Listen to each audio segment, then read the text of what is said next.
Bonjour les amis, comment ça va? J'espère que vous avez passé de bonnes fêtes de Shavuot, vous, vos familles, et que cette Torah Kdosha, elle est rentrée à l'intérieur de nous, à l'intérieur de chacun d'entre nous, amen. Et donc, on continue dans notre Limouda Torah, on l'intensifie d'Afka, et la preuve de Parashat Nassau, c'est la preuve de cette intensification. Et on va en dégager quelques sujets intéressant. Bezrat Hashem, Leilou Nishmat, cet audio est donné Leilou Nishmat Yehoshua ben Saïd ben Simcha bat Mazal Tov, Yekutiel ben Esther, Rivka bat Arichotiami Menachem Mendel. Et justement, dans Parashat Nassau, il y a déjà en introduction, c'est la parasha la plus longue de toute la Torah. Elle a 176 psukim. Et ces 176 psukim, ils correspondent au Tehillim, le plus long de tout le Tehillim, qui est le Kufyutet, qui a 176 psukim également, et qui correspond également à la Masechet Baba Batra, qui est la plus longue de toutes les Shisha Sidrei Mishnah, qui a aussi 176 pages. Alors, ça c'est un fait.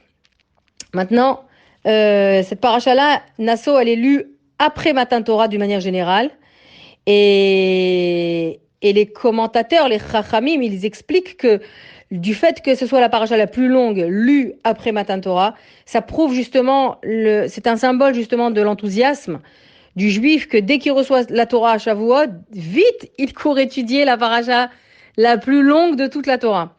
Et c'est un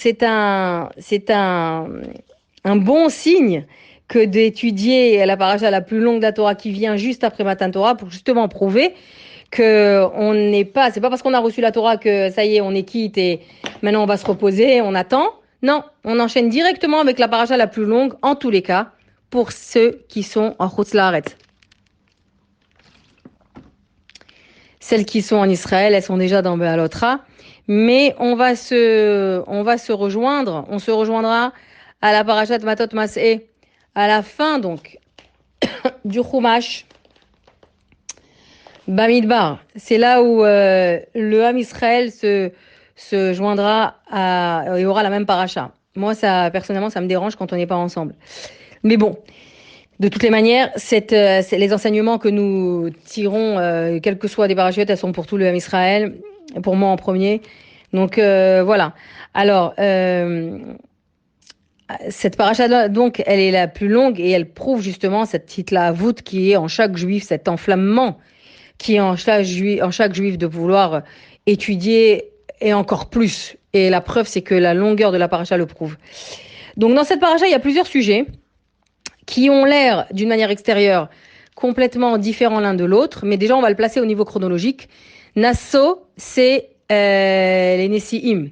Ce sont les princes. C'est-à-dire que ici, dans cette paracha, la chronologie, l'endroit où elle aurait dû être, c'est justement, on est en fait à l'inauguration du Mishkan. Ici, on est à Rosh Chodesh Nissan. Donc, on connaît bien le principe En Mukdam ou Mouchar Batorah. Il n'y a pas d'ordre chronologique dans la Torah.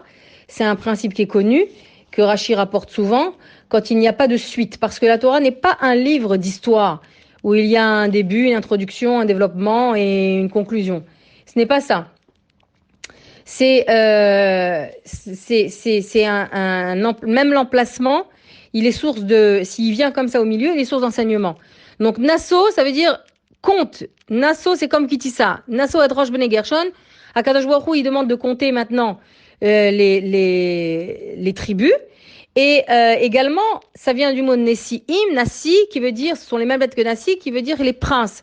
Et dans cette paracha également, comme elle est à Rosh Chodesh Nissan, donc le Beth Amikdash, le Mishkan, pardon, vient d'être, il a été construit, il a été érigé 3 mois avant.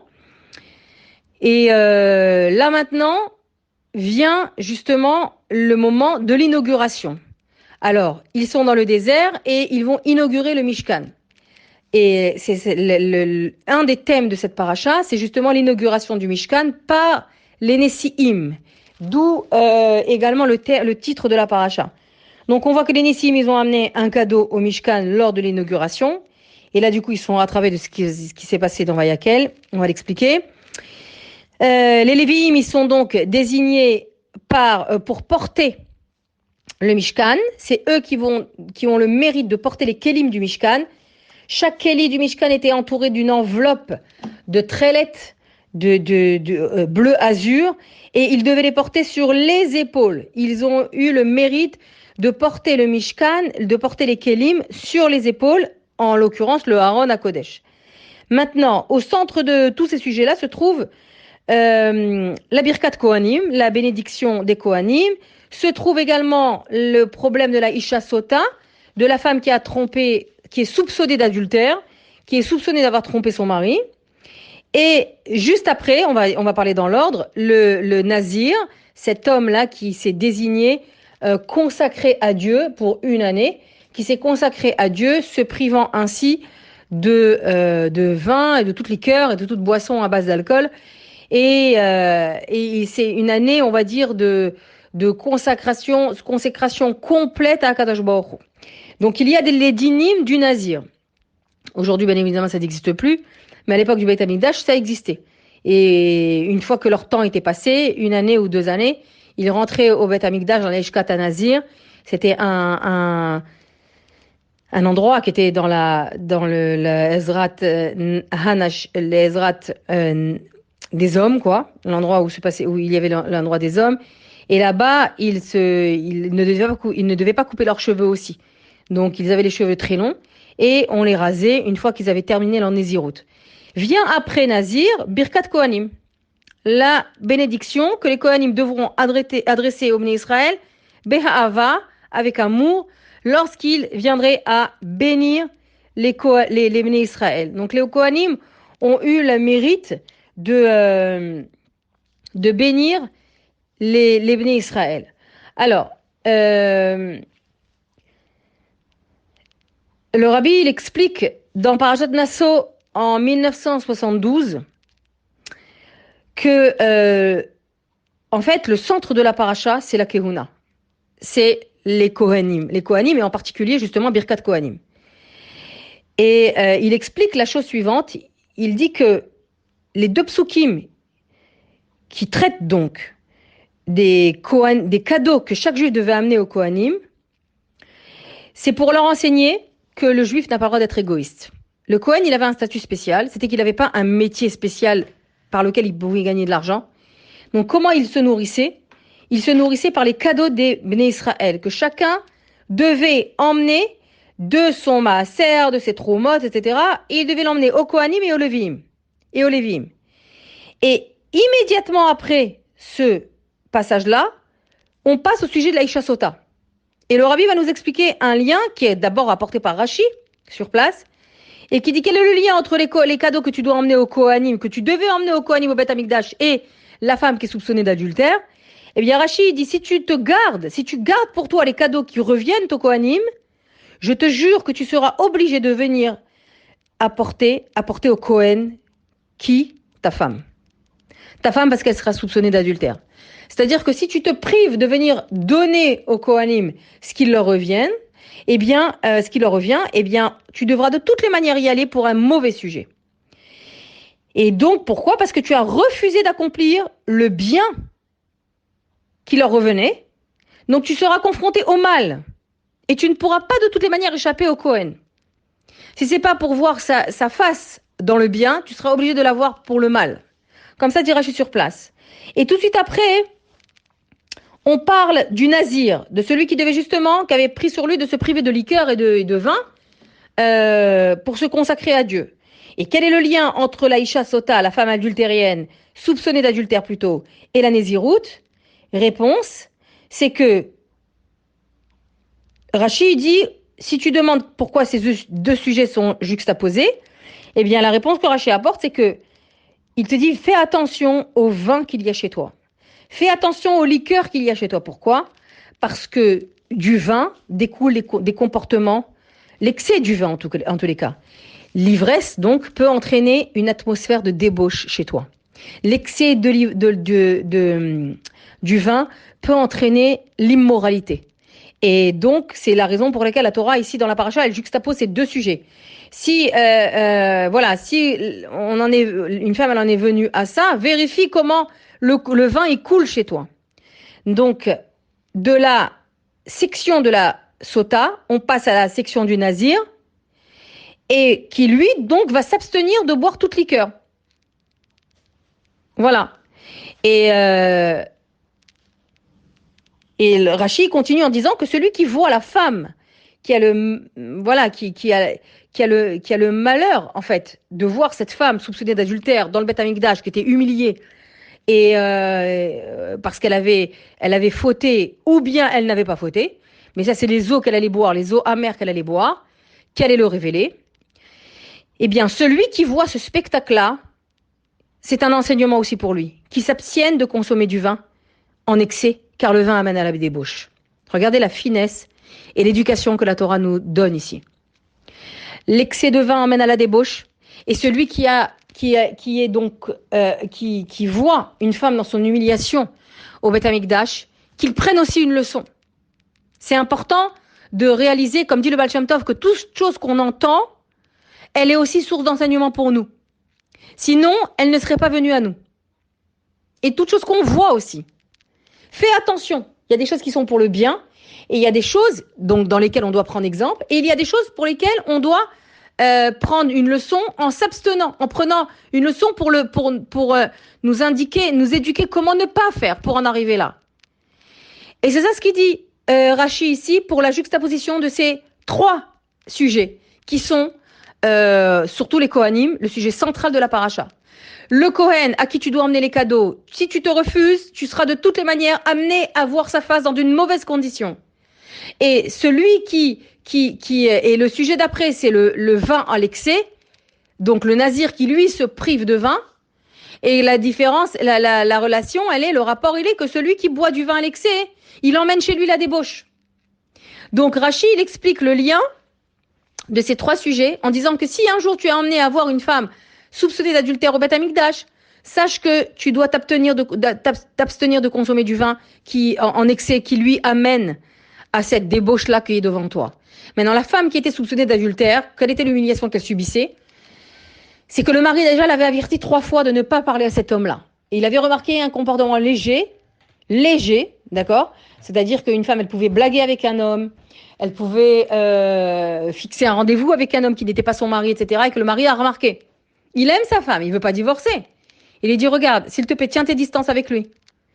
1 fois, 2 fois, 3 fois, il l'avait averti. Quand même, elle ne s'était pas, comment on appelle ça? Elle n'avait pas pris en compte ses avertissements. Donc, le mari avait la mitzvah, enfin, l'obligation, la possibilité de l'emmener au Beth Amikdash, devant le Kohen, pour lui passer un test.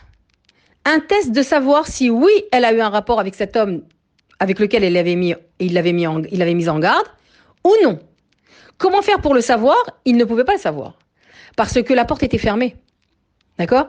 C'est-à-dire qu'il a vu qu'il y avait une relation assez proche entre lui et elle, mais il ne sait pas si elle a eu un rapport avec lui. Donc en fait, si elle a eu un rapport avec lui, du coup, elle lui est interdite. Il devait divorcer. Vous savez qu'une femme qui, à Shem Ishmor, trompe son mari, elle ne peut plus rester avec son mari. C'est interdit. Elle devra divorcer. Donc, comment faire pour le savoir? Il l'emmenait au Beth Amikdash, chez le Kohen Gadol, et qui lui faisait, d'abord, il a supplié d'avouer. Est-ce que tu as fauté ou pas? Alors, disons qu'elle dit, effectivement, j'ai fauté. Elle avoue. Donc, elle ne subissait pas l'humiliation que je vais citer maintenant. Et elle divorçait et chacun partait de son côté. Si maintenant, elle disait non, je n'ai pas fauté. Comment faire pour savoir si elle disait le Emet? Personne ne pouvait le savoir sauf Akadosh Baruch Hu. Donc, qu'est-ce que faisait le Kohen Gadol? Il écrivait sur un parchemin le nom de Dieu en entier. On a appris le Hanabekor de 42 lettres dans les audios précédents. Et c'était le nom de Dieu qui est encore plus long. Il l'écrivait en entier et il prenait de l'eau dans une petite coupelle en bois. Il prenait de l'eau du kior, le bassin qui était en cuivre, qui était placé à l'entrée du Beth Amikdash. Et ce bassin symbolisait justement la tahara des femmes d'Israël. Pourquoi? Parce que ce bassin était fait à partir des miroirs des femmes d'Israël. Alors évidemment, c'était le bassin, c'était le Kior, ce bassin-là dont il est question avec les miroirs, c'était celui du Mishkan, dans le désert. Maintenant, donc dans notre paracha, d'accord? Mais à l'époque du Beth Amikdash, c'était un autre Kior. C'était un Kior qui était fait avec d'autres matériaux, toujours en cuivre, mais avec d'autres cuivres qui ne venaient pas des miroirs des femmes d'Égypte, des femmes hébreues qu'elles utilisaient en Égypte. On en avait largement parlé, Baruch Hashem, à l'époque de Sefer Shemot, du Chumash Shemot.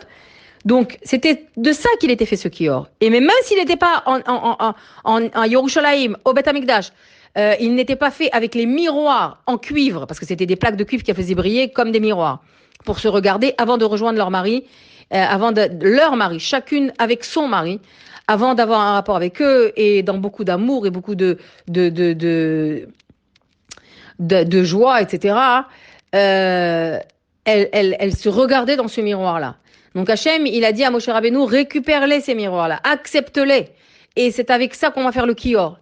Maintenant, même si au Beth Amikdash, ce n'est pas réellement ces miroirs-là dont il est question, ça symbolise quand même le fait, le Kior symbolise quand même la tahara des femmes d'Israël en Égypte. Ça symbolise la pureté des femmes d'Israël en Égypte. Et c'est avec cette eau-là du Kior que le Kohen Gadol versait dans cette coupelle en bois. Et ce temps-là, la femme soupçonnée d'adultère, elle tournait. Elle marchait. Elle marchait où? Dans la cour extérieure du Beth Amikdash, là où tout le monde pouvait la voir. En espérant que cette humiliation la ferait avouer. Si elle n'avouait pas, et le Kohen Gadol l'a supplié d'avouer. Pourquoi? Parce que si elle n'avouait pas, il devrait être obligé d'effacer ce nom divin en entier, qu'il avait écrit sur un petit parchemin, et gratter les lettres de ce nom-là, et les mettre dans cette eau-là, qui vient du Kior, et la faire boire. Et cette eau-là, ce breuvage, ferait que si elle avait fauté, eh bien, elle mourrait sous le moment. Ça veut dire que c'est Akadosh Baruch Hu qui allait témoigner, justement, de son honnêteté ou pas.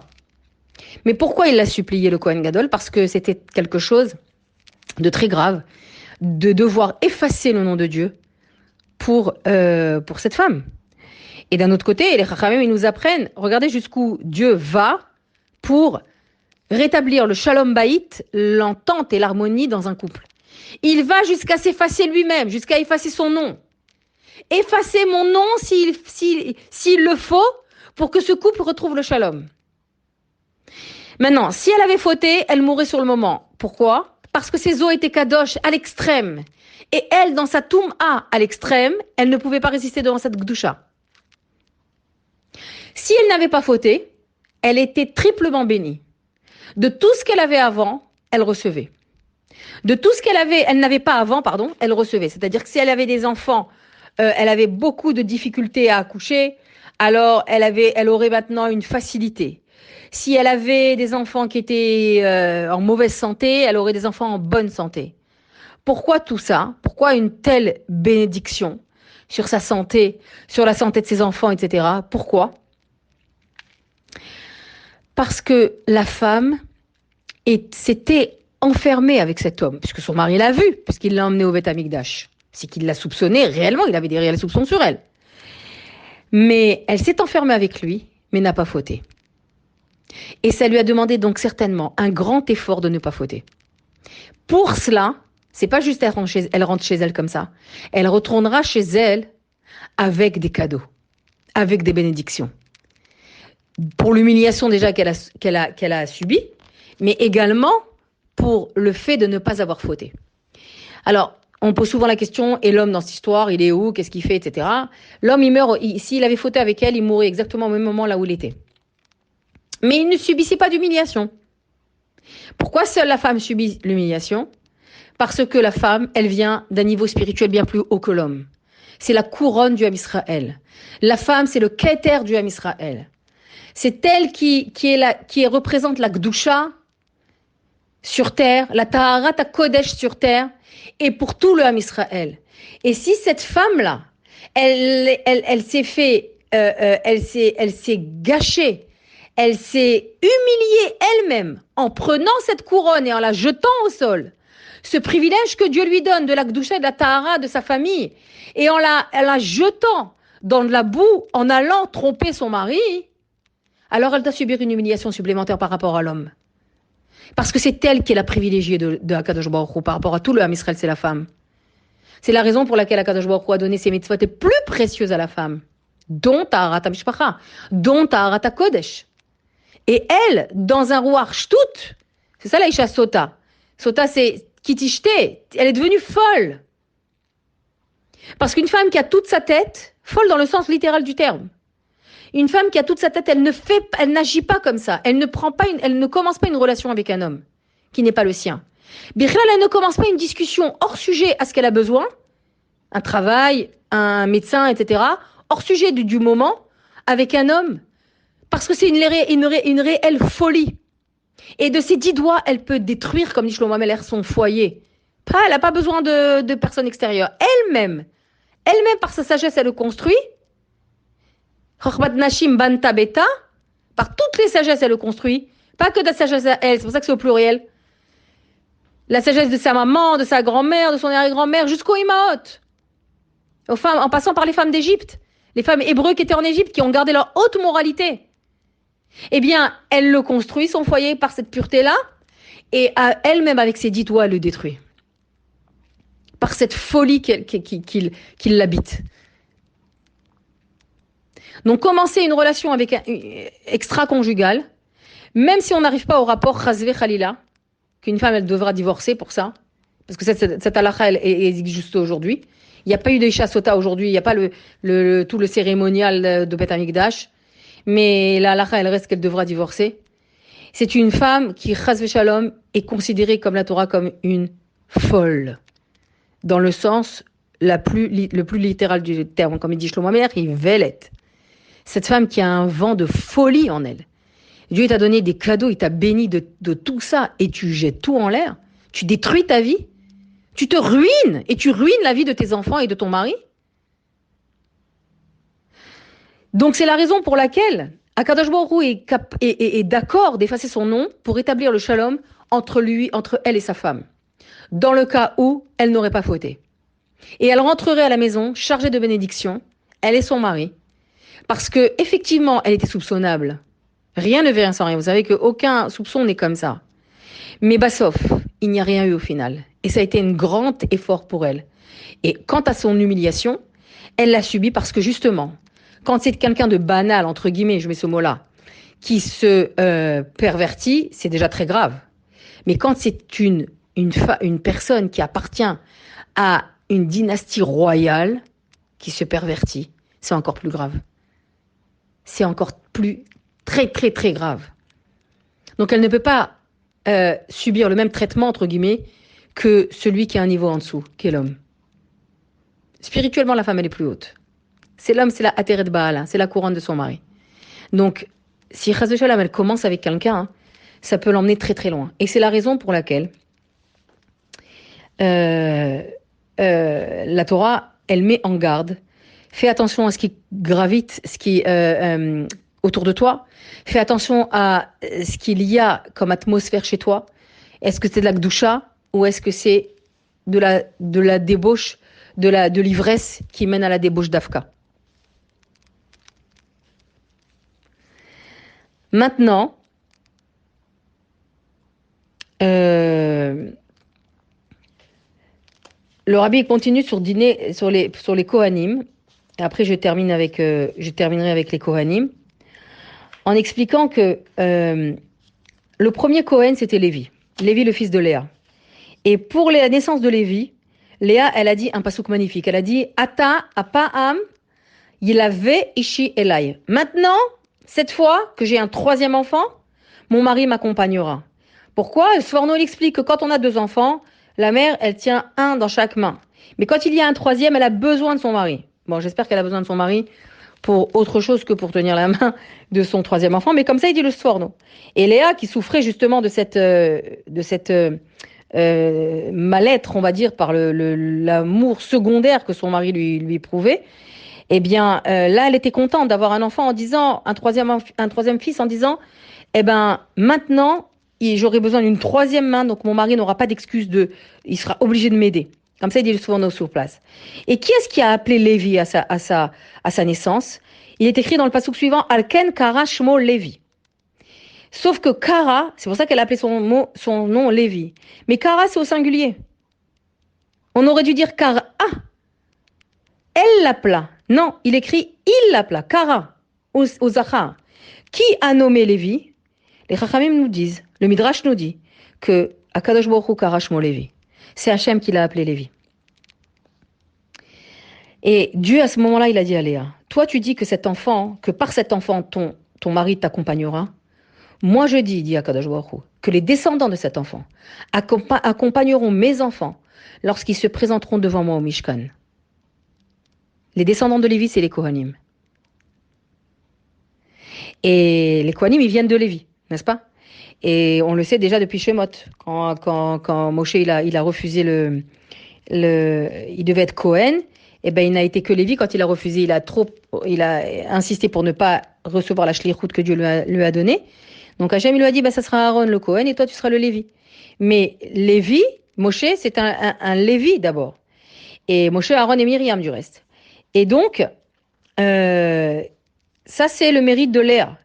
Et Lévi, donc Hachem il a dit à Léa, toi tu as peur.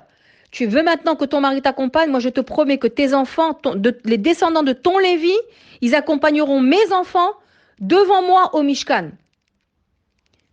Donc les Kohanim, c'est eux qui présentent les Bnei Israël au Mishkan. Ça veut dire le juif qui va au Mishkan, qui allait au Mishkan et au Beth Amikdash, il se présentait devant le Kohen, qui lui est descendant de Lévi, fils de Léa.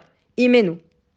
Maintenant, en Égypte, la maman de Lévi, c'était la descendante de Lévi. C'était Kehat, Gershon, Merari, Kehat, et Yocheved. Et Yocheved, elle a fait tellement Messirut Nefesh en Égypte que, par rapport au fait qu'elle a fait vivre les enfants, etc., comme on le sait, elle a fait face au décret du pharaon. Donc, Akadosh Baruch Hu, il l'a gratifié justement de bâtim, de maison. Quoi? Kehuna et Lévia. Par une telle avat Israël elle a prouvé au bébé juif, Dieu le lui a rendu en lui disant, tu seras justement la maman de la Kehuna et de la Lévia.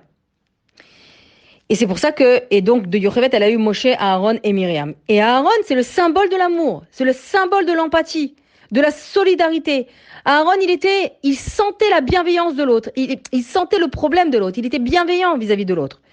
Et on le voit directement, dès qu'on fait connaissance, entre guillemets, avec Aaron. À quel moment on fait connaissance avec Aaron? C'est que quand Hachem, il a supplié Moshe de recevoir cette shlichut là, d'aller délivrer ses enfants après 210 ans d'esclavage, Moshe a refusé pendant une semaine. Et finalement, il savait plus quoi avancer comme argument. Et finalement, Moshe Rabbeinu, il a dit à Kadosh Baruch Hu, excuse-moi, mais j'ai un frère plus âgé que moi. Ça lui revient, cette shlichut. Et Hachem lui dit, justement, ton frère arrive. Il est plus âgé que toi, effectivement.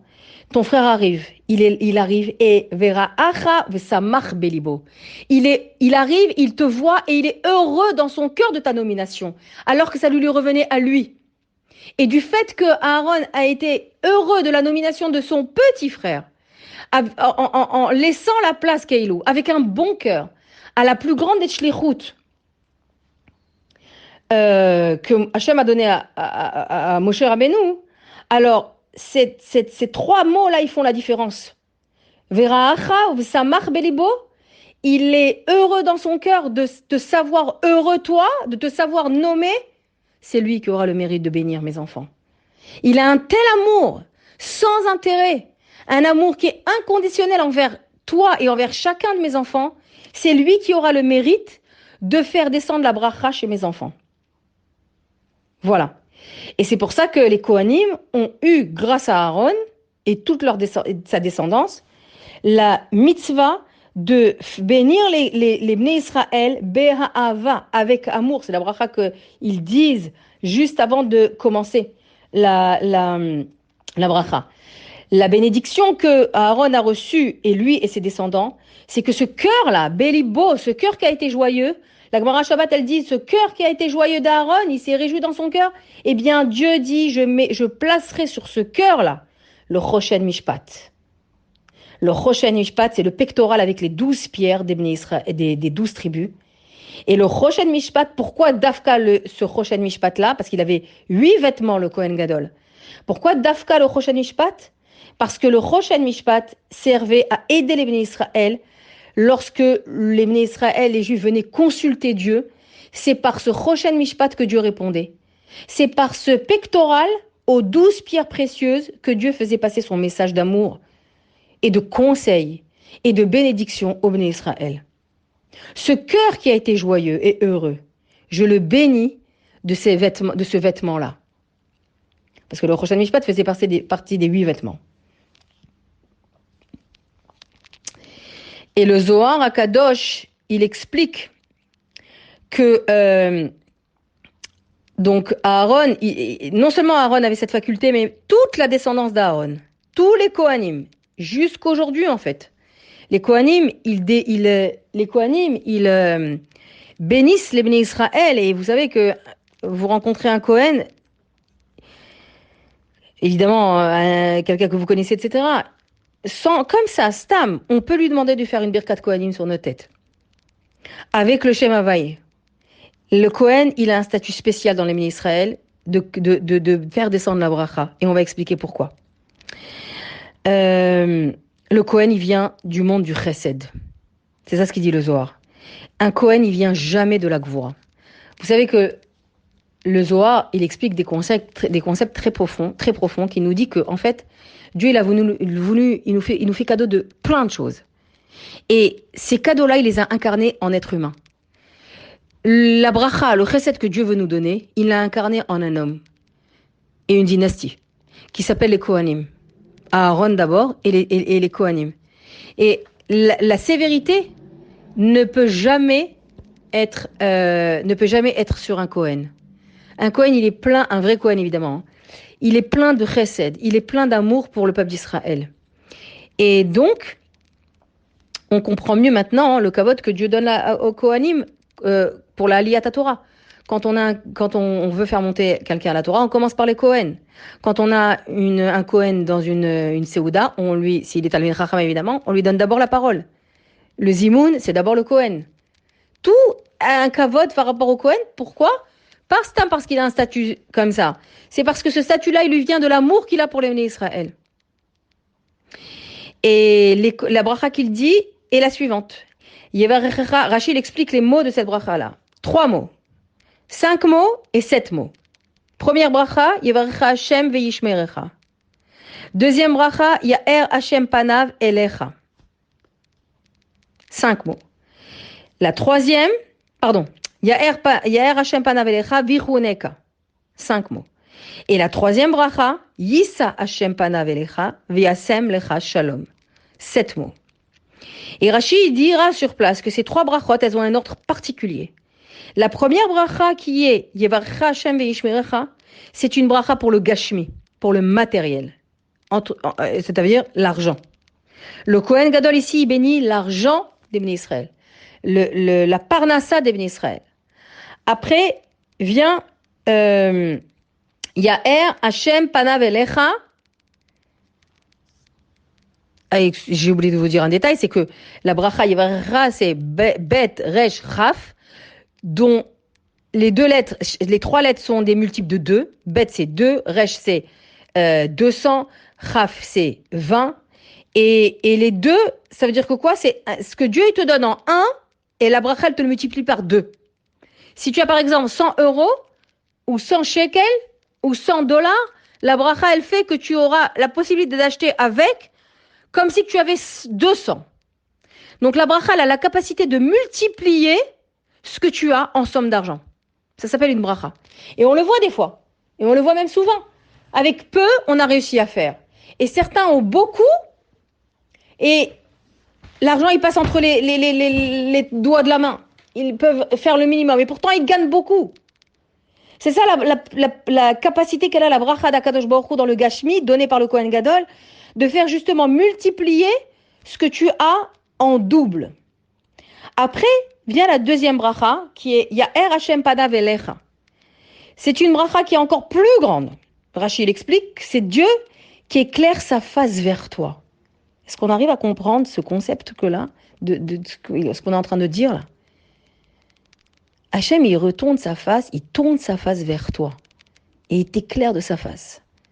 Comme un faisceau lumineux voilà, tu es éclairé pas par le soleil, par la lumière de la face, Kaviachol, évidemment, Dieu n'a pas de face, de Dieu.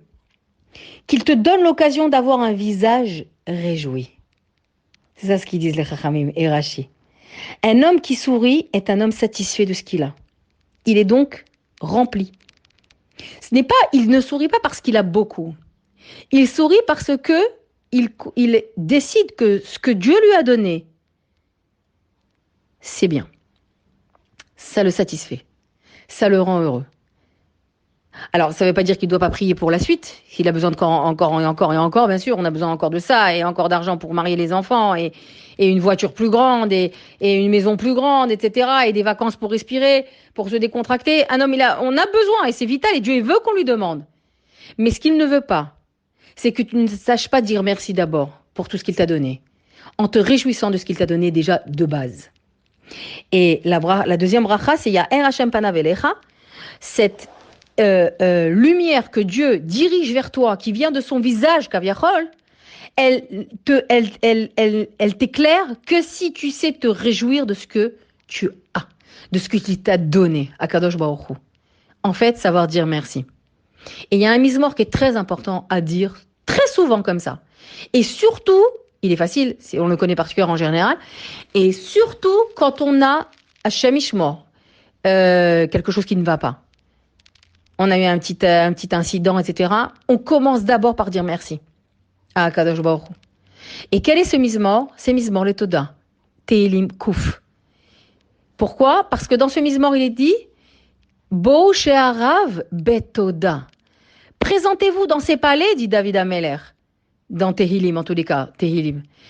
Présentez-vous dans ces palais avec le mot merci.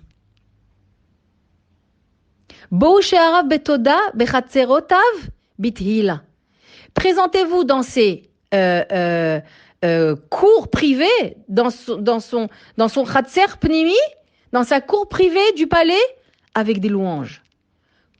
Quel que soit Hashem Ishmor, que ce soit le bien ou on ne veut pas dire le contraire. D'abord, il faut dire merci. Mizmor le Toda. Ce que tu réussis à faire, même si c'est minime, tu as réussi à pouvoir acheter ton Shabbat, tu as réussi à finir tout ce que tu devais faire. Voilà, on a passé 6 repas en roule, on était avec 6 repas, contrairement en Eretz Israël. C'était énorme, la quantité de nourriture, la fatigue, la parnassa qu'il fallait pour ça.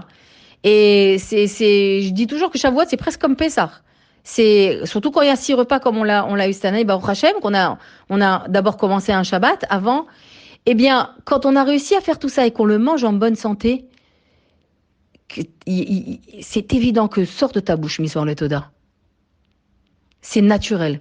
Remercie à Kadosh Baruch Hu, merci Hachem, de m'avoir donné les forces, de m'avoir donné l'argent, de m'avoir donné que ce soit bon, que ce soit cachère, et qu'on les mange avec les personnes autour de ma table en bonne santé et dans la joie. Ma mère, elle est à Shalom, elle disait toujours ça. À chaque fois que j'ai acheté des choses et qu'elle les voyait, parce que les dernières années, elle vivait chez moi, hein, alors elle voyait les courses, les caddies, etc. Elle me disait, ma fille, ce que tu as acheté, l'essentiel, c'est qu'ils soient mangés en bonne santé et dans la joie. Non pas, chas shalom, on se fatigue à cuisiner, et que chas chalila, que finalement, il y ait une personne qui manque pour le manger, Hashem Ishmor, ou bien qu'il y ait tout le monde, mais qu'il y ait des disputes. La bracha, c'est ça le or panecha. Natata lanu, on le dit dans Sim Shalom, Hashem, donne-nous le or panecha, éclaire-nous de ta face. Ok, moi j'ai développé que Rashi ici, mais c'est certainement que les commentateurs, j'ai pas eu le temps d'approfondir, ils doivent rajouter encore plus de choses magnifiques. Donc, qui est-ce qui mérite justement cette lumière sur son visage? C'est l'homme qui sourit de ce qu'il a, parce qu'il se sent rempli de ce qu'il a.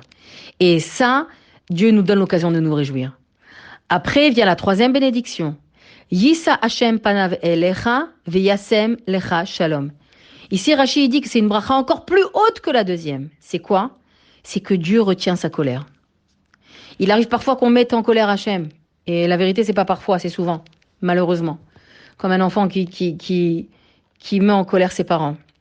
Regardez combien une maman elle a du souci pour ses enfants, les adolescents, les adultes, etc. Regardez combien des parents peuvent avoir du souci de leurs enfants. Imaginez Akadosh Baruch Hu. Comment tu fais, Hachem? C'est pas chez nous le Ham Israël des crises d'adolescence, c'est des crises d'adolescence éternelles qui vont parfois jusqu'à la vieillesse. Vraiment. Et Hachem, il retient sa colère devant nos mauvaises actions. Cette bracha, elle veut dire que Dieu se met en colère contre nous. Mais on demande au Ham Israël, on demande à Akadosh Baruch Hu qu'il accepte de céder devant nous, qu'il accepte de retenir sa colère par pitié pour nous et qu'il nous donne à la place la lumière de sa face. Ça, c'est le pshat de cette bracha. Ça, c'est de cette bracha en 3 parties. Ça, c'est ce que Rashi explique. Et en fait, le Rabbi, il explique que pourquoi, dès la première bracha, se concentrer sur l'argent. Pourquoi l'argent? On peut dire le gashmi en général. Pourquoi Dafka l'argent? Et le Rabbi amène ici un enseignement très intéressant. Il dit que cette bracha-là, elle n'a de place à aucun endroit dans la Torah. Sauf ici, dans Birkat Kohanim. Elle est unique, cette bracha. Elle est unique en soi. Dieu, il donne la bracha, il a la possibilité au Kohanim de bénir notre argent et il donne cette possibilité nulle part ailleurs et à personne d'autre. Donc, si tu dis que donc le Rabbi dit que si tu viens voir cette bracha-là, elle n'est pas que sur l'argent lui-même, elle est également sur la santé, sur tout le gashmi en général. Mais en ce qui concerne le kesef, elle est uniquement placée ici, dans la parashat Naso. Et donc elle est magnifique, parce qu'elle est unique, et donc elle est, voilà, c'est quelque chose qu'il faut, quand on a les kavanotes, quand on se fait bénir par un Kohen, à la choule ou par un Kohen ami, on a ces kavanotes-là de comment on appelle ça, de l'argent. Deuxième bracha, que Dieu il fasse qu'on est là, il éclaire sa face vers nous parce qu'on est rempli de ce que Dieu nous a donné. Le parnassa que Dieu nous a donné, elle nous remplit. On en est heureux, on s'en réjouit. Et la troisième, c'est que face à nos avérotes, Dieu il retient ta colère, je t'en supplie, ne nous punis pas. C'est ces kavanotes qu'il faut avoir quand un Kohen Gadol, et le Kohen Gadol aussi doit l'avoir. Et quelle est la bracha qu'on demande à Hachem dans l'argent? C'est que, on a dit tout à l'heure, quand Rachid a dit, c'est multiplié. D'accord? Qu'on a la bracha dans le kesef. Et les Chachamim disent que tout est multiplié par 2. Mais également, qu'elle soit utilisée pour le bien. Ça, c'est trop beau. Que cet argent que Dieu nous a donné, qu'on ne l'utilise pas pour les médecins, pour des choses honteuses, ou pas une perte. Que cet argent-là, il soit matzliar. Il soit matzliar. Et c'est l'essentiel de cette bénédiction dans l'argent. C'est pas qu'il faut se suffire d'être riche. Il y a des riches qui sont malheureux, et maman, j'en connais, qui n'ont pas cette joie de vivre à l'intérieur d'eux. Et ils ont tout, on peut les emmener au sommet de la montagne, de toutes les plus belles vues du monde, leur payer des vacances de rêve, avec de la mer, avec des piscines, avec des villottes, etc., etc. Et quand même, ils sont malheureux à l'intérieur d'eux. Ça, c'est le contraire de la bénédiction. Donc, être riche, c'est pas une bénédiction. Ce qui est une bénédiction, c'est d'être heureux de ce que Dieu nous a donné. Et c'est la bracha en question du Kohen Gadol. Du Kohen. Des Kohanim, pardon. Donc, et je vais terminer avec ce sujet sur quoi?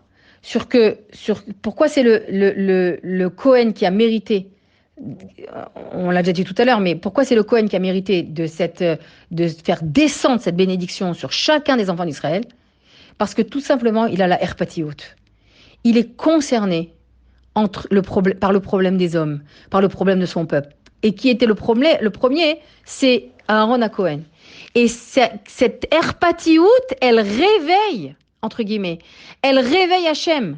Lorsqu'un père, par exemple, il serait heureux de voir combien ses enfants s'aiment. Un frère fait attention à l'autre. Papa, regarde, un tel, son frère, il est en difficulté. Je t'en supplie, papa, donne-lui plus d'argent, donne-moi plus pour que je puisse lui donner. Quel est le ressenti du père à ce moment-là? Mais combien il est heureux de savoir combien ses enfants s'aiment et sont unis. Eh bien, cette erpatiout de l'un vis-à-vis de l'autre fait descendre la bénédiction. C'est trop beau. Parce que c'est pas acquis. Il y a des familles, malheureusement, où les frères et sœurs se parlent pas. Et ne se parlent. Voilà, il y a une histoire où deux sœurs, elles ne se sont pas parlé jusqu'à la mort. Pour un détail, parce que chacune est restée sur ses convictions. Et personne n'a su demander pardon avec beaucoup d'humilité. Non, il y a l'orgueil jusqu'à la mort. Eh bien, ça enlève la bracha dans la famille, ça. Ce qui fait déclencher la bracha, c'est la herpatiout. Un, il a pitié de l'autre. Un, il se soucie de l'autre. Entre frères du Ham Israël. Eh bien, ça agit sur l'amour de Dieu, ça agit sur les brachot que Dieu. Et là, à ce moment-là, Dieu, il fond. Littéralement, ça veut dire il est obligé pour exaucer les demandes. Et il donne. Et cette ahava-là, c'est ce qui fait que tout est déclenché du ciel. Donc, elle commence cette ahava par le Kohen, d'accord? La bracha, elle commence par Be'ahava. Je ne dis pas les barachet amo Israël, Be'ahava. Donc, le sod de tout ça, c'est l'amour qui est inhérent au Kohanim et qui déclenche justement la bracha. Mais même celui qui n'est pas Kohen, du fait qu'il a la herpatiout vis-à-vis de l'autre, qu'il est concerné par le problème de l'autre et en essayant de l'aider tant qu'il peut le faire, eh bien, ça déclenche des brachot sur lui. Quand tu pries pour la maladie la refouach lema de quelqu'un qui est malade, ça te déclenche à toi, ça t'aide à toi à avoir une meilleure santé. Quand tu pries tu te fatigues pour qu'un autre il ait une parnassa, en essayant de lui trouver du travail, ça bénit ta parnassa encore plus. Parce que Dieu, il voit combien ses enfants sont concernés par les problèmes l'un de l'autre. Et ça, c'est très beau. Et je vais terminer sur ce sujet avec le Balatania. La vérité, je ne comptais pas vous parler aussi longtemps du Cohen, mais bon, c'est important, quand même. Et si Dieu l'a fait que ça aille jusqu'au bout, ben, ça a une raison. Alors, le Balatania, il existe dans l'Écouté Torah. Il dit qu'il y a une shefa très importante qui descend vers le bas. Mais cette shefa-là, cette abondance-là, elle doit traverser plusieurs mondes célestes. Plusieurs mondes. Cette abondance, elle est potentielle.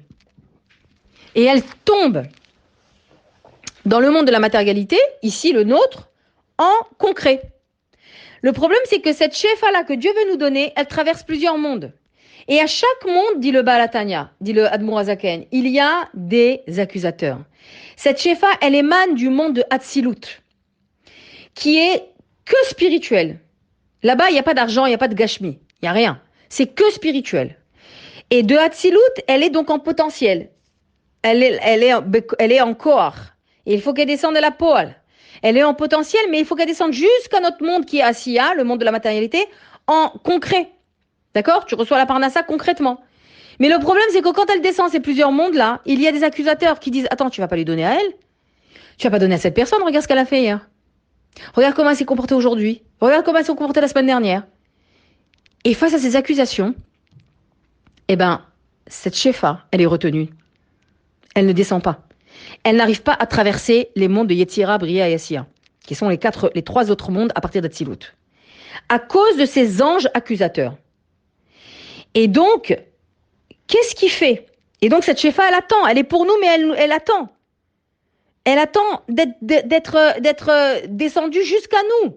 Elle nous revient, cette shefa. Mais vu qu'on a eu des accusations parce qu'on a transgressé Shabbat, parce qu'on n'a pas donné le maaser, parce qu'on ne donne pas la tzedaka, etc., eh ben, elle est retenue dans les cieux par ces anges accusateurs.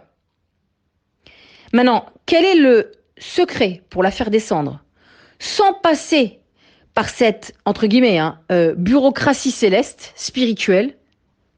C'est le Kohen. Le Kohen, il a la capacité de faire descendre cette shefa-là dans tes mains, dans ta maison, dans ton compte en banque, sans passer par les anges accusateurs. Pourquoi? Parce que c'est Be'ahava. Et c'est ça la force du Cohen qui bénit avec amour chacun des enfants d'Israël. C'est des créateurs de chesed. Et le Balatania, le Admorazaken, il termine en disant que Aaron, c'est les mêmes lettres que Nir-E. La shefa, l'abondance que Aaron a le pouvoir de faire descendre, elle soit Nir-Et, elle soit Nir-E, elle soit vue, visible, et niglée, dévoilée, tangible. On n'est pas des êtres célestes, on n'est pas des anges. On vit dans ce monde et on a besoin de matérialité pour vivre. On a besoin d'argent pour faire Shabbat, on a besoin d'argent pour faire les fêtes, on a besoin d'argent pour vivre, pour payer des scolarités, pour acheter à manger et le cachère plus cher que les autres, etc. On a besoin de voitures pour amener les enfants à l'école. On a besoin de vacances pour les faire kiffer les enfants, pour nous-mêmes, pour se faire aérer, etc. On a besoin on a besoin de tout, de maisons confortables pour recevoir des invités. On a besoin de gashmi, que de gashmi. Dans ce gashmi, ok, c'est un keli pour mettre le rouhani, d'accord. Mais on a besoin de gashmi. Comment le faire descendre, ce gashmi-là? Par justement la bracha la shefa, la bracha du Kohen Gadol, et qui lui a la possibilité de transformer ce koach à la poal. Ça veut dire cette abondance qui est spirituelle en nir-e, que c'est les mêmes lettres d'Aaron, et niglé. C'est ça la force de Aaron à Kohen. Et de la bracha qu'il donne quand il bénit le peuple. Maintenant, je voudrais juste terminer avec un sujet qui est important, qui est justement le don de la Torah, qui est que quand Akadosh Baruch Hu a donné la Torah, il a proposé à tous les peuples, cette Torah-là, cette Gdusha-là, dont on parle, cette Shefa-là, il a proposé à tous les peuples. Personne n'a voulu l'accepter. Vous connaissez le célèbre Midrash, il a proposé à Moab. Moab, il a dit, qu'est-ce qu'il y a écrit dans ta Torah? Hachem, il a dit, Lotin Af, tu ne dois pas commettre d'adultère. Moab, il a dit, comment c'est possible? Nous, on vient de Lot, on vient d'un inceste. On vient des filles de Lot on est nés par un inceste. Les filles de Lot, elles ont eu, on en a parlé la semaine dernière avec Ruth, elles ont eu Moab, le premier Moab, monsieur Moab, par leur père. C'est impossible. Après, il est parti voir Ishmaël à Paran, et il a dit, qu'est-ce qu'il y a écrit dans ta Torah? Lotignov. Comment on peut ne pas voler? Vaya Péré Adam, c'est écrit. Ishmaël, c'est un homme violent. Après, Hachem, il est parti voir Esav, les Bnei Edom, et il leur a dit, ils ont dit à Hachem, qu'est-ce qu'il y a écrit dans ta Torah? Lotirtzach. Comment est-ce possible, nous, de ne pas tuer? C'est écrit Yede Esav. Esav, il marche avec ses mains. Bref.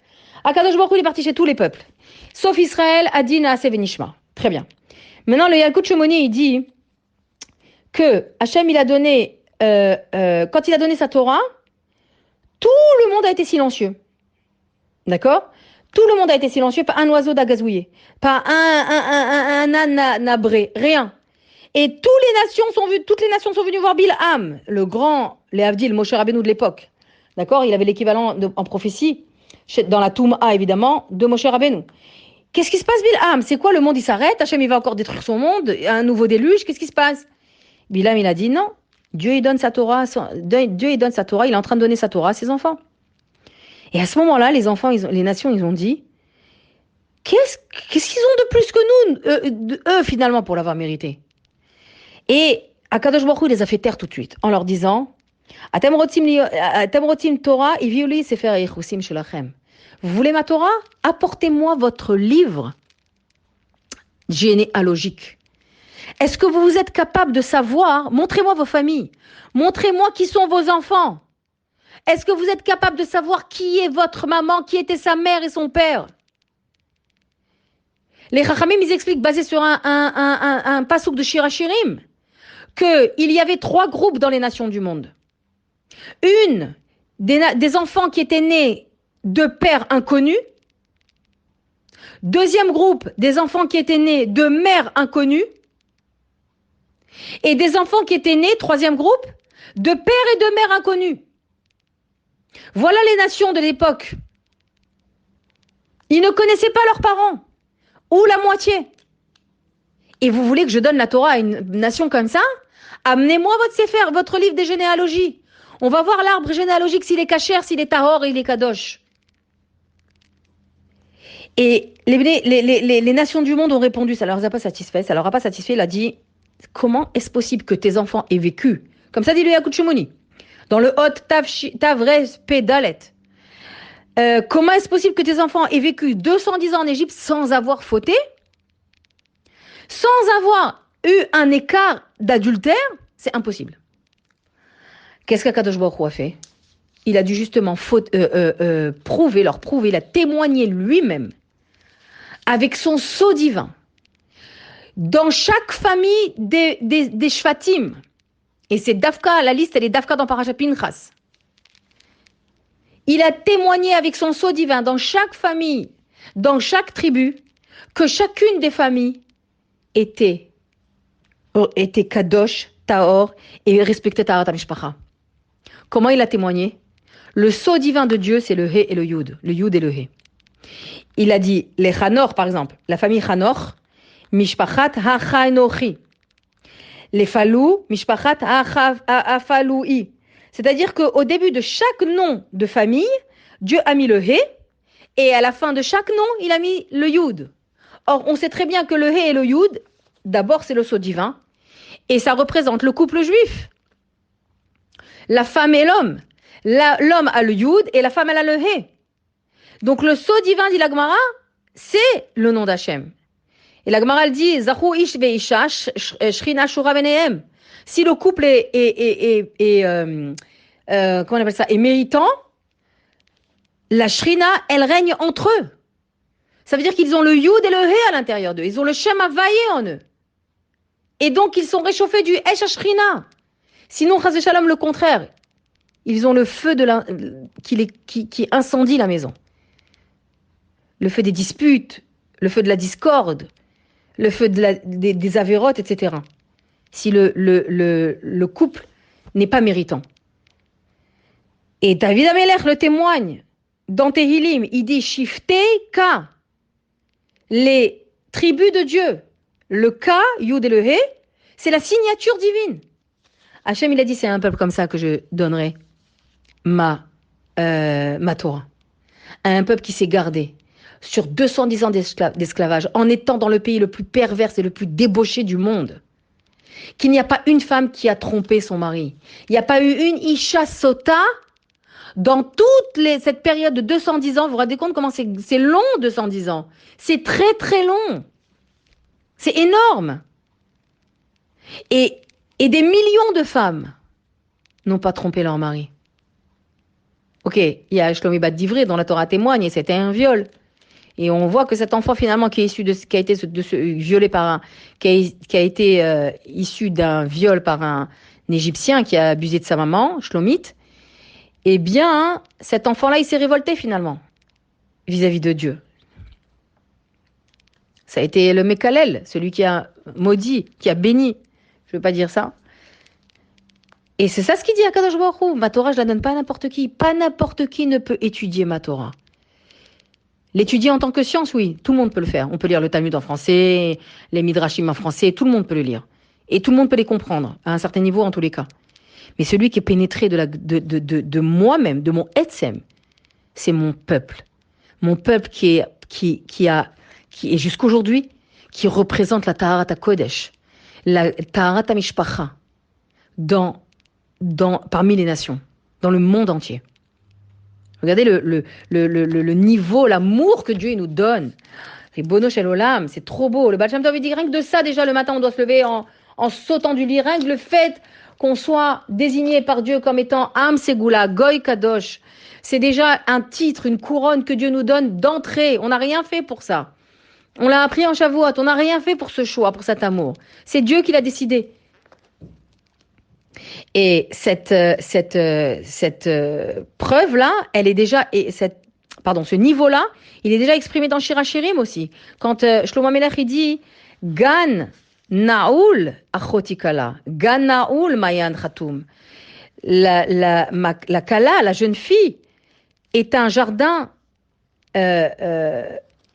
fermé.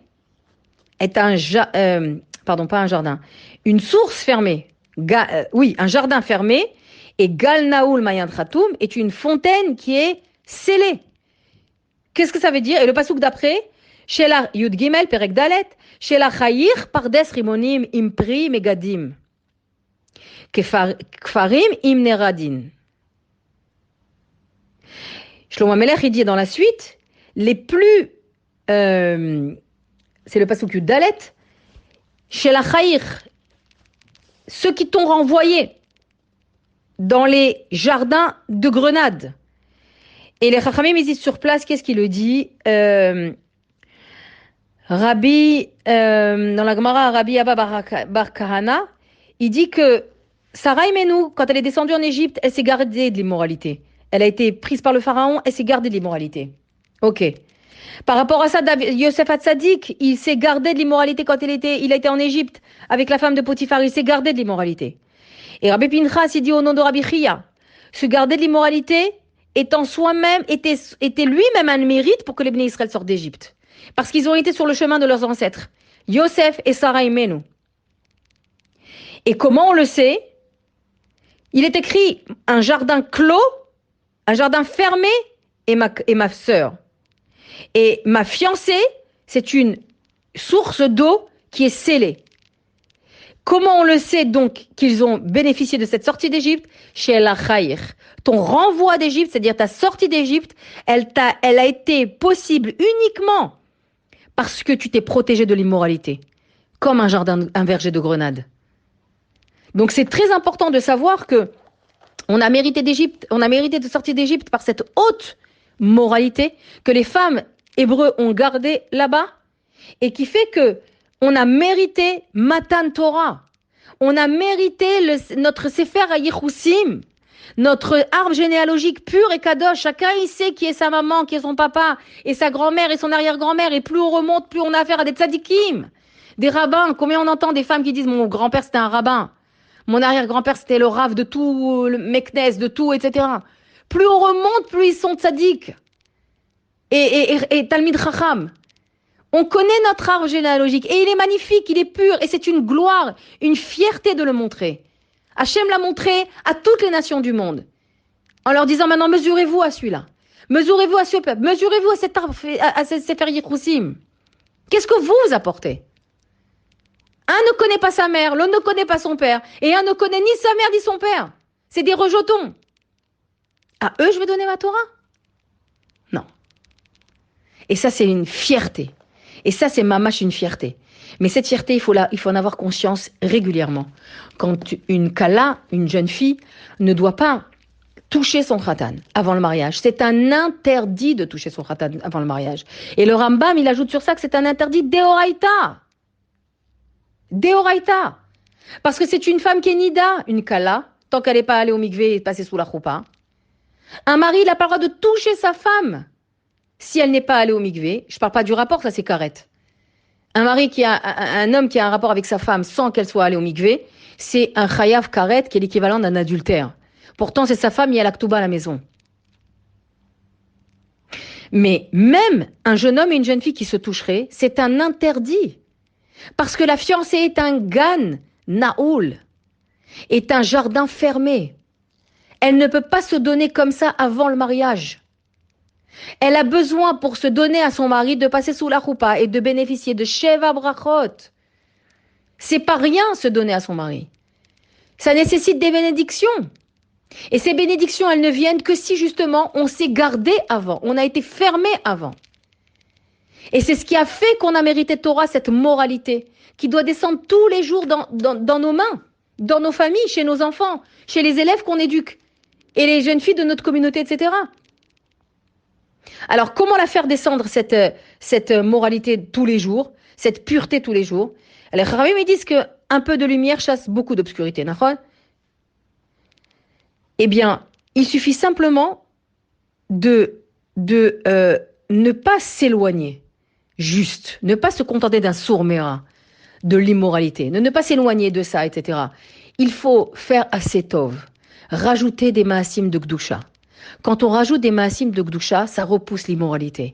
Quand on rajoute de la Gdusha dans les lois de Taharat HaMishpacha, quand on s'occupe des détails des lois de Taharat HaMishpacha, quand on fait bien le Hefsek Tahara, quand on fait bien le Mordachouk, dans le Zman qui est indiqué par la Halacha, qui est Samour Lashkia. Évidemment, c'est mieux pour certaines femmes qui sont pressées, c'est bien de le faire aussi à de la Katnerot, pour ne pas rater. mais Samour Lakshkia, etc. Quand on fait toutes ces bdikotes, le matin et l'après-midi, avant l'ashkia, avant donc la de la Katnerot, quand on ne rate pas une bdika, quand on fait les préparatifs au mikvé avec précision, quand on respecte les dîners hachakot, c'est rajouter de la kdusha dans son couple. Quand on respecte les dîners hachakot dans le détail, c'est-à-dire qu'on ne doit pas du tout tendre quelque chose à son mari dans les mains si une femme elle est nida. Elle doit tout poser, il doit tout poser. Même s'ils ont X années de mariage et les enfants ils sont grands et ils ont l'habitude, etc. Et il n'y a plus, même on va dire, il y a plus de désir s'ils se touchent comme ça. Parce qu'ils se donnent un stylo dans les mains ou quoi que ce soit. Non. Ça, respectez ça dans le détail, parce que précisément Dieu est dans le détail.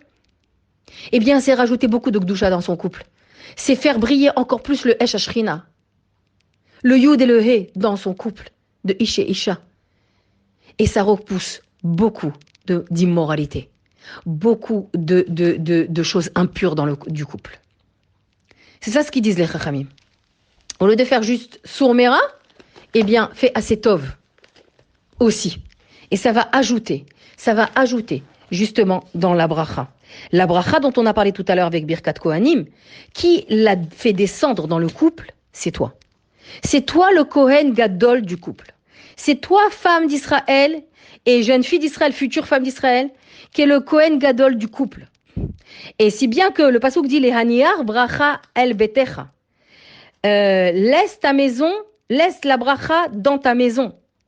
Et si tu vois le mot les Haniyar, ce sont les mêmes lettres que li, chana. Hadlakat nerot, nida et chala, elles sont pour moi. Li, elles sont pour moi. Elles sont pour Akadosh Baruch Hu, elles sont pour toi, ça veut dire. Elles sont destinées à Dieu, mais par ton intermédiaire. C'est toi qui fais emmener la bracha à la maison en appliquant avec akpada, ça veut dire avec minutie, les lois de Shabbat, Hadlakat Nerot, en faisant descendre, en n'allumant pas juste une menorah, des bougies, pardon. En faisant descendre, comme dit le Rabbi, les orotes célestes, les lumières célestes dans ton foyer. Il n'y a que toi qui peux les faire descendre, dit le Rabbi. Même si ton mari allume les nérotes quand tu es pas là, il ne fait pas descendre ces orotes-là. Il faut le faire avec cette kavana, en faisant descendre ces lumières dans chacun de tes enfants et de tes petits-enfants. Et tu pries devant les nérotes après avoir allumé, en investissant les neshamot que Dieu t'a donné de cette lumière céleste. Du or panecha, de la lumière de ta face, Hachem. Après, Nida, c'est les lois de Nida, comme on vient de dire dans le détail. Ça apporte la bracha à la maison. Les haniyar bracha el betecha, dit Hachem. Je t'en supplie, laisse la bracha chez toi, je te la donne. Ne me la rejette pas au visage. Comment? En appliquant les lois de Nida dans le détail. En se gardant d'avoir des relations verbales, hein. Je ne parle pas du reste parce que ça rentre pas dans ma tête, mais verbales avec un autre homme. En ne commençant pas une relation extérieure, un esh zar, ne fais pas rentrer un feu étranger chez toi. Laisse la bracha chez toi, en ayant des relations qu'avec ton mari. Évidemment, tu peux parler aux autres hommes, et les autres hommes peuvent te parler, d'accord, les collègues, etc. Mais en ne parlant que du sujet qui est là, c'est tout. On se parle parce qu'on travaille ensemble et on se parle que du sujet concerné. Mais il n'y a pas de conversation en dehors de l'école. De relations en dehors du travail. Ça, c'est laisser la bracha à la maison. Et chala, c'est la bracha de toute la parnassa. Quand tu fais afrachat chala, tu pétris tes chalot, tu amènes toute la bracha dans l'argent de ton mari. Le Kohen Gadol de la maison, c'est toi. Les haniach, bracha el betecha. Dieu dit, je t'en supplie, laisse la bracha chez toi. Et c'est les mêmes mots, les haniach de lichana. Ces 3 mitzvot que je t'ai données, elles sont détentrices des brachot à la maison.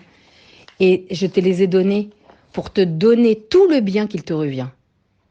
Alors, Bezrat Hashem, que chaque femme d'Israël ait le mérite de faire descendre la bracha chez elle, encore et encore. Si c'est par le biais du Kohen Gadol, quand elle a la choule, tant mieux, aussi. Mais si elle ne l'est pas, c'est par le biais d'elle-même. Qui, elle, a ces 3 clés. Ces 3 clés qui sont concrètement dans ses mains, et qui sont surtout dans sa bouche quand elle va bénir, en faisant le mikvé, en faisant en récitant la bracha d'Adlakat Nerot, comme on a dit les orot célestes, les lumières célestes, et en faisant la bracha d'Afrashat Chala, de prélever la chala. C'est dans sa bouche que tout réside. La bracha de la maison est dans ta bouche et dans tes mains. Ne t'en prive pas. Dieu t'a donné les clés, utilise-les. Et ça demande des efforts sur le long terme. Mais Ruth, elle nous a appris, comme on a dit la semaine dernière, à faire des efforts sur le long terme. Le chemin, il est long. Mais il est certain qu'au final, on atteindra notre objectif à tous les niveaux. Merci beaucoup. Shabbat Shalom Vorach.